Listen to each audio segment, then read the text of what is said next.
السلام عليكم ورحمة الله وبركاته. إن شاء الله موضوعنا النهاردة عن زراعة الموز بالشكل حضراتكم شايفينه ده. طبعا أنا شفت على السوشيال ميديا يا جماعة، شفت فيديو امبارح، فأنا طلعت النهاردة إني أرد على الفيديو ده وأوضح لكم النتيجة الصحيحة. تمام يا جماعة، عشان محدش يتعلم. هل لو أنا جبت قرن موز بالشكل حضراتكم شايفينه ده وزرعته كده، وبديت إني أحط عليه شوية تربة كده بالشكل حضراتكم شايفينه ده، وحطيت فوقيه شوية مية، هل هيطلع منه ويصير منه انبات ولا مش هيطلع؟ طبعا النتيجة خطأ، مش هيطلع يا جماعة، عشان دي حاجة مش حقيقي. ازاي يعني تزرع قرن من ده يطلع لك شجرة؟ الطريقة مش كده يا جماعة. طبعا هي الطريقة الصحيحة ان انت تقدر تزرع بيها الموز وتضمن نتيجة عالية من الموز بالطريقة الصحيحة في المنزل، الزراعة في المنزل. بس قبل ما نبدأ ما تنسوش تشتركوا في القناة، تعملوا لايك للفيديو، تفعل الجرس علشان يوصلك كل جديد.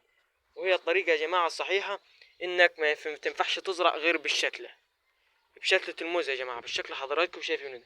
دي شتلة الموز، هي دي انسب طريقة للزراعة. ما تقوليش ان انت تروح تجيب قرن وتزرع. تمام يا جماعة، يعني كده عرفنا الطريقة. ولازم الشتلة يا جماعة، مثلا لو انت عندك واحد جارك زرع موز، طبعا الموز ده يا جماعة بعد ما يكبر بيبدأ يطلع حواليه شجرتين كتير، بتروح انت تجيب منه شجرة. بس اهم حاجة يا جماعة يكون فيها جدر بالشكل حضراتكم شايفينه. ما تروحش تجيب لي تقطعها من هنا مثلا وتقول انها تخضر، لا، لازم يكون فيها جدر يا جماعة. المعلومة دي صحيحة.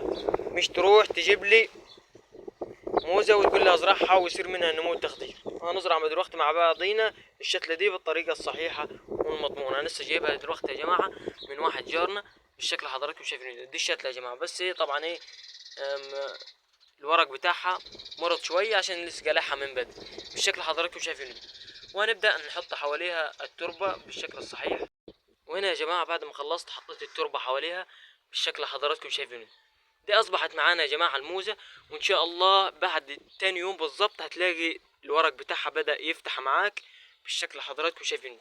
الزراعة في المنزل يا جماعة او في الحديقة من احسن من انك تروح تجيب قرن قال وتزرع بيه قال كده وبعد كده يصير منه نمو تخدير. الطريقة دي خطأ يا جماعة، انا حبيت اوضح لكم بس علشان ما حدش يزرع وبعد كده يستنى منها انها تصير نمو تخدير وكده كده منه مش هيصير. انما انضف طريقة دي يا جماعة واضمن الطريقة دي. وبعد المهم يا جماعة بعد ما خلصنا كده نبدأ اننا نرويها بالمية. طبعا يا جماعة التربة لازم تكون مليانة بالعناصر.